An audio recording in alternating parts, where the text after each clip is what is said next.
Hello, lovely people of Patreon. This is a special video just for you. So obviously I posted here and made a video about the fact that I'm taking a little bit of a break from YouTube just for about a month to try and sort myself out, sort out the relationship between my anxiety and creativity, doing some writing, stuff like that. But ironically enough, since going on that break, which we're only a tiny bit into at the moment, just keep getting ideas for videos. So what I might do is when I get back is do all the research, stockpile them, film them all, so I basically have enough videos to last me to the beginning of 2018, and then sort of release them like that and start releasing them once I have that bank.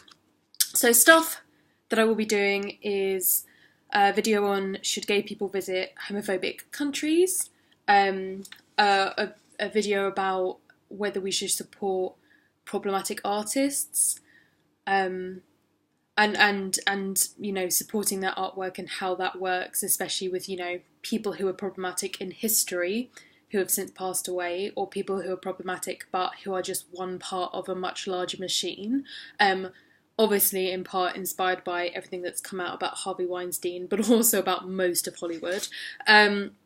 Video about dating when you're queer, a video basically about how to tell you if you have privilege, and I'm also thinking about a video series that might be a little bit kind of like a collabby type thing called FAQs, which will be basically like using Google's, this must have been done so many times before, I've just never seen it in a video, using Google's autofill thing, so searching for questions about whatever identity those people have, and then answering it in what will probably end up being quite a funny way, because I feel like those questions are going to be ridiculous. So yeah, those things. In terms of the writing, I will put in a comment to this video the Twitter thread where I'm kind of doing updates.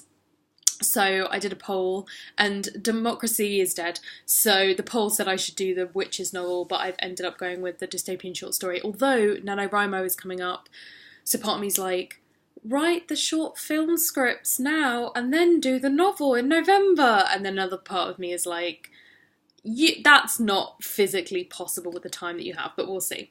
So yeah, I also wanted to talk, just as like more of the kind of topic that I talk about in my videos, because I've been thinking about it, is like sci-fi and LGBT stuff. So I'm going to talk, basically I recommended to you guys the TV show The Expanse, which I wholeheartedly recommend. Like I think it's incredible.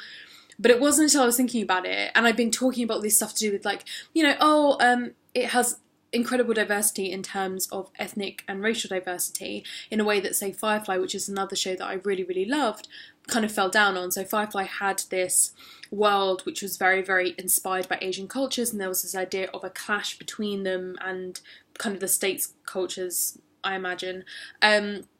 But you never really saw any people from Asia in that show, so it was sort of this really weird, like, oh, we took this entire kind of elements and inspiration from this culture, but yet none of those people appeared. And I also think it's interesting when you have sci-fis in the future that include a lot of people who are like what would the word be? Who are of a single like race, so people who are just white, I think is really interesting, because when you look at what scientists predict people are going to look like, even in the next 50 years, more and more people, you know, most countries are no longer segregated, at least not politically, and so you have people who are in relationships from multiple different backgrounds. The average person is not going to be from one single background. So it's really interesting when we're imagining futures that that's not something that we seem to be able to imagine. Whereas The Expanse does a lot to do with, you know, they have this language which is specifically a Creole language, because they want to be talking about and acknowledging the fact that many different people come from these many different places. So you see a lot of characters who look like they can't be placed into the like 80% of our cast is white, this one person is black, this one person is Asian. Like, it's a lot more mixed, which I find really interesting. But then when I was thinking about it, I was like, okay, I've recommended this, but I also have to acknowledge the fact there are no LGBT characters in this. Or at least there's a couple who turn up in one episode and it doesn't end well for them. So it's just really interesting to me, the fact that I can like wholeheartedly recommend something and talk about the diversity that's in it, and yet also like almost not realise the representation isn't there. And I think it's because I'm so used to it not being there.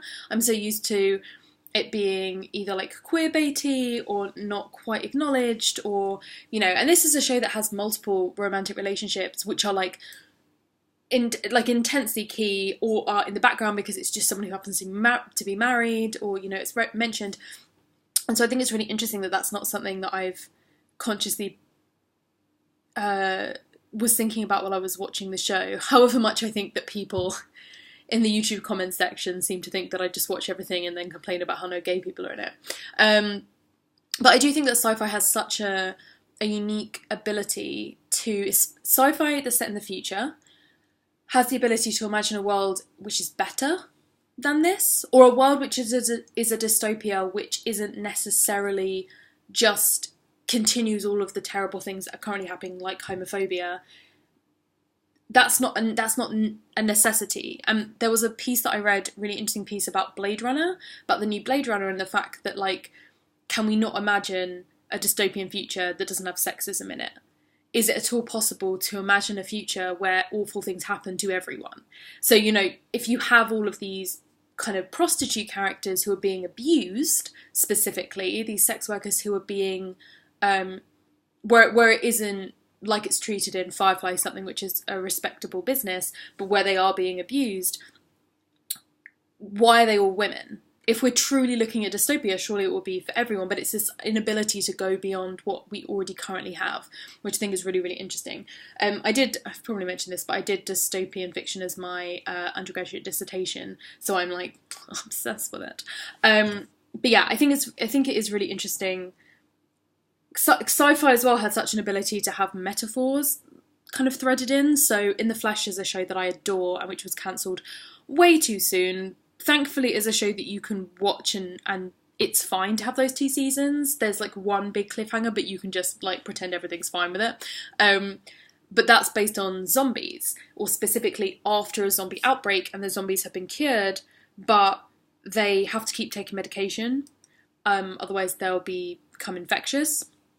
They have to deal with the fact that they killed people and they remember killing people and also eating people, and that the people who are left behind killed zombies, but as you slowly see these zombies become human again, they realise that they were actually killing human beings who are sick.